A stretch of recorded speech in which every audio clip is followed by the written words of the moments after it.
जोहार जोहार जय जोहार संगवारी हो। आप मतलब पिछले कर्मा के वीडियो में पता चले है कि एक शिकारी राजा एक जंगल में जाते और बगल के गांव में वो एक कुंवारी कन्या से मुलाकात हो जाते और ओकर घर परिवार से मुलाकात करके ओकर गांव में ओकर जीव हर रम जाते। आगे देखो कहानी में का होते, कैसे कर्मा के उत्पत्ति होते और कर्मा त्यौहार मनाए बर का ध्येय रखें गाँव वाला मन एक बारे में पूरा जानकारी मिली। कहानी ला आगे सुनो और वीडियो के आनंद लो। जय जोहार।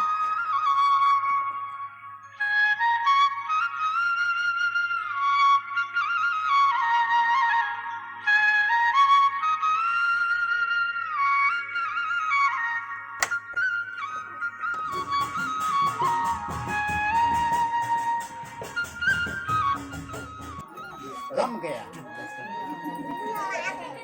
गांव का सरपंच पूछा, कैसे कह रहे हैं आप महाराज हैं, सम्राट हैं, राजा हैं और हमारा गांव गरीब है। रम गया है कह रहे हैं, ये हमारे समझ का बात है। राजा सरपंच से अनुनय विनय करने लगा। गांव वाले सब उठ गए और राजा को कहे, हे राजकुमार, ये बात ठीक है कि आपका मन रम गया है, तो हम आपका स्वागत करते हैं। राजा रुक कर फिर अपने घर को गया। घर जाने के बाद वो अपने 6 रानियों से अपने विचार को व्यक्त किया और कहा, हे रानियों, मैं बहुत विवाह सोच चुका हूँ। मैं आप लोगों से अपने मन की बात को आप करता हूँ। आप मुझे गोलू को कुछ कहने का मौका दीजिए। गोलू को बुला, बोर्ड में लगा देगा। 5 रानियां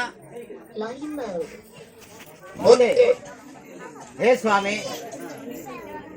अगर आपका इच्छा है तो आपकी इच्छा को हम ठुकरा नहीं सकते, क्योंकि आप हमारे पतिदेव। हम आपके इच्छा का आदर करते हैं। राजा वहां से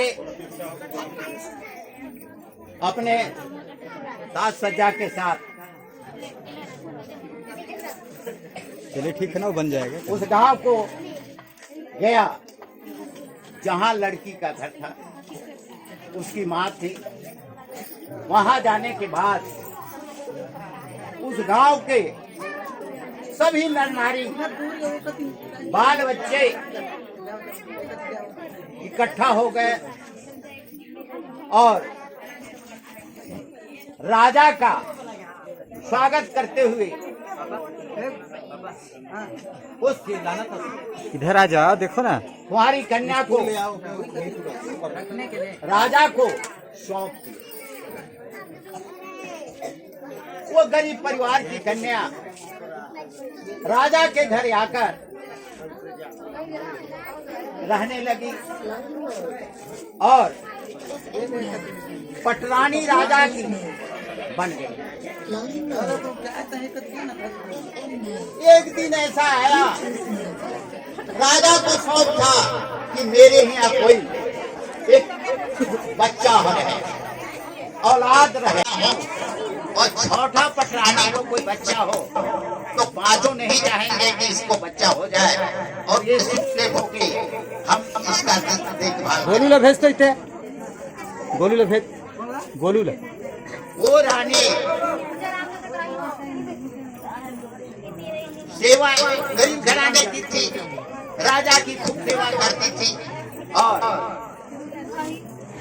इधर देखो ना, बाबा का देख भी रहे हैं। सेवा करती थी।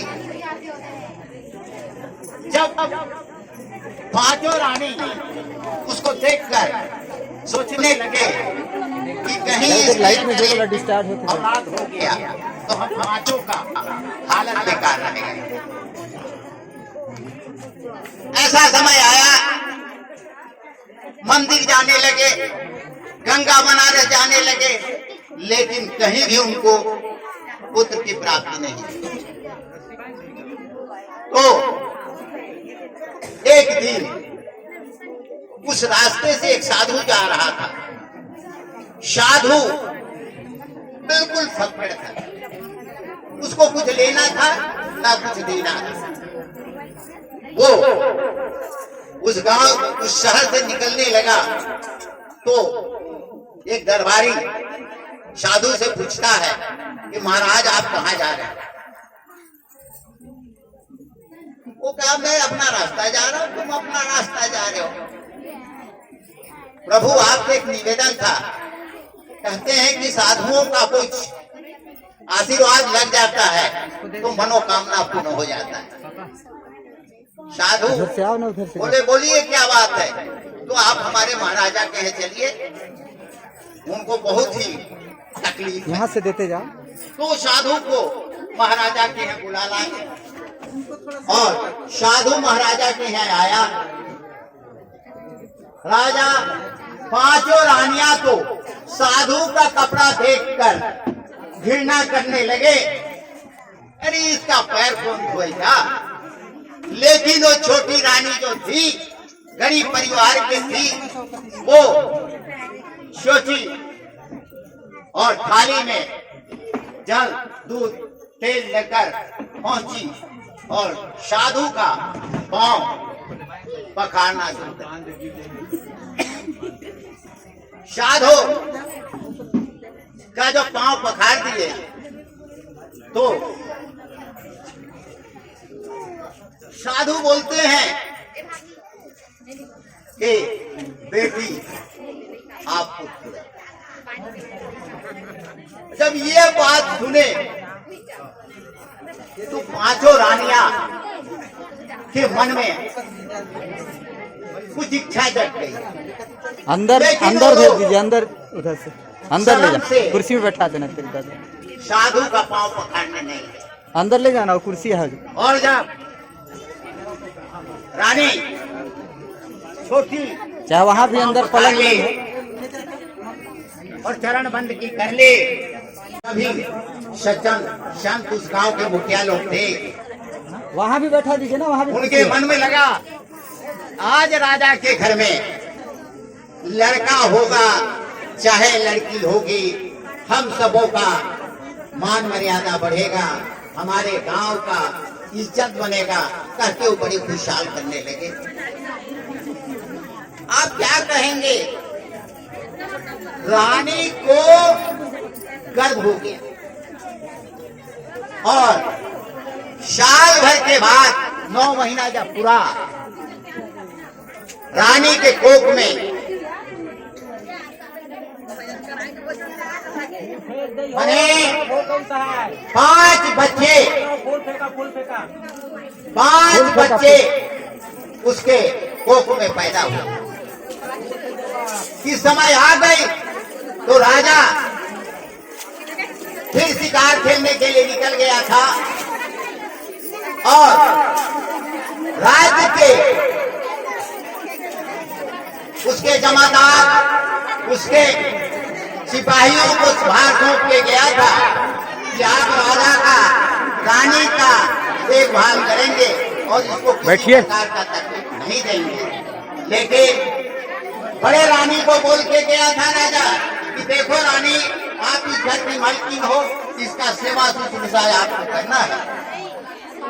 बड़ी रानी सोची कि यही मौका है, राजा नहीं है, हमारे पास भार है और लड़का या लड़की होगा, उसका हम किस तरह निपटान करेंगे। ये बात सुनकर राजा की रानी बड़ी खुश और जो दाई कुछ नहीं देला कथा बोला, बड़ा प्यार से बड़े रानी बुलाए के समझाए के लगी कि ये बहिन मोर काम लाते सफल कर देवे तो मैं तोला बहुत सोना चांदी और धन दौलत देके तोला माला माल करता। बड़े रानी कर बात ना सुन के वो दाई है कही कि बहन ते चिंता मत कर, तो सब काम ला सफल करे बर मैं तो सब काम ला कर हूं, तय कर चिंता मत कर। बड़े रानी कर बात ला सुन के वो दाई है समय देखत रहे। और जब छोटे रानी ला जब अब वो बात ला सुन के राजा कर रानी बड़ा दुखित हुई। जब ओके जचकी कर समय आई बोला ऐसा जगह खड़ा करते हैं कि जैसे वो बैठ नहीं पाए, बीच में डिस्टर्ब और वही प्रकार से वो जो पे जचकी हो लगी। अब वो जचकी से जो बच्चा 5 थे हुई और 5 बच्चा ला लेके उसराई और बड़े रानी ले जाके जंगल में बोला दफनाए दे। और वो जहां रानी कर जो बच्चा पैदा हो वहां दूठे पत्थर ला रख दे। राजा जब आए गई और पूछी कि रानी कहाँ है, बच्चे कहाँ हैं, तो कही कि यही बच्चा है तो रानी ला पैदा हुई चाहती। ये स्थिति ला देख के राजा बहुत दुखी हुआ और रानी को कहने लगा कि तुम ठग रही थी और इस तरह हमारे घर में कलंक पैदा की है, जो कि मनुष्य के पेट से पत्थर पैदा नहीं होता है। राजा इस बात से दुखी होकर छोटे रानी को घर के बाहर कर दिया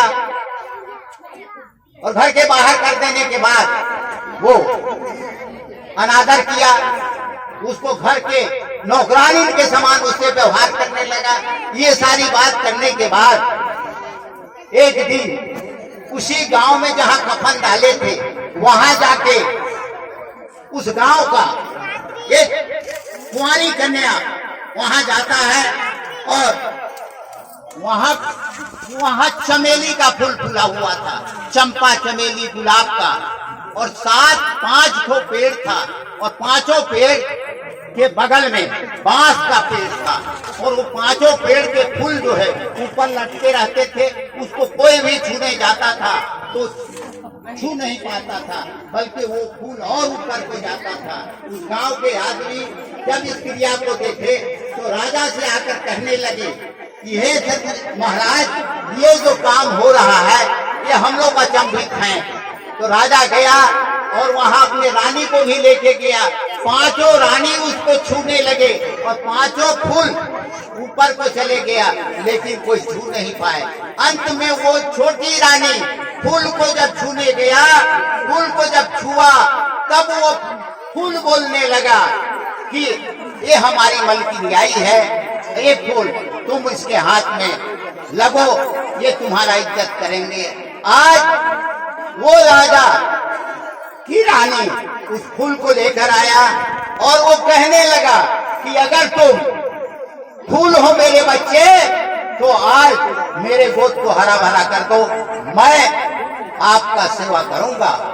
उस दिन के बाद से वो छोटी रानी के 5 पुत्र जीवित हो गए और उस दिन से कुंवारी कन्या को गांव में आज के दिन एकादशी व्रत के रूप में प्रतिष्ठित करते हैं और जाई को वो अपना देवता मानती हैं और उसके साथ ये जंगल की एक कर्म देव है जिसको वो रात भर उसकी सेवा करती है और आशा करती है कि मेरी मनोकामना पूर्ण हो जाए। हे स्वामी, आप ही मेरे सब कुछ हैं। इस तरह इस गांव के सभी बाल बच्चे अपने अपने अर्ध देवता का के सामने समर्पण करते हैं। बोलिए सतगुरुदेव, बोलिए करमदेव राजा की, करमदेव राजा की, छत्तीसगढ़ मातारी की, भारत माता की, सीतापुर सोतरई की, अपने माता पिताओं की। थोड़ा सा तो साइड में तो जाई मतलब थोड़ा इते आप हमारे इतना चला बैठा तो चुपचाप अभी अध्यक्ष महोदय वो सब हो जाए पाछे क्यों त्योहार मनाया गया था और इसके बारे में आप सभी को अवगत कराए, जानकारी दिए। बताही आज कर कहानी कर करमदेव कर कथा ला पूरा कर ही हमार आदरणीय श्री केंदुदास कथाकार हमार ग्राम सुंदरी कर बोलिए कथाकार की, बोलिए करमदेव की, बोलिए ग्राम सुंदरी के देवता धामी की, बोले गौटिया परिवार की। आइए अब कथा को सुनते हैं आदरणीय केंदुदास जी। हेलो हेलो भाई मैं कथा तो नहीं जानो, लेकिन कथा जो सुने हो तेरा जो वही बसों से जुड़े सुना तो वो इलाके में पी लिया तो क्या होता है।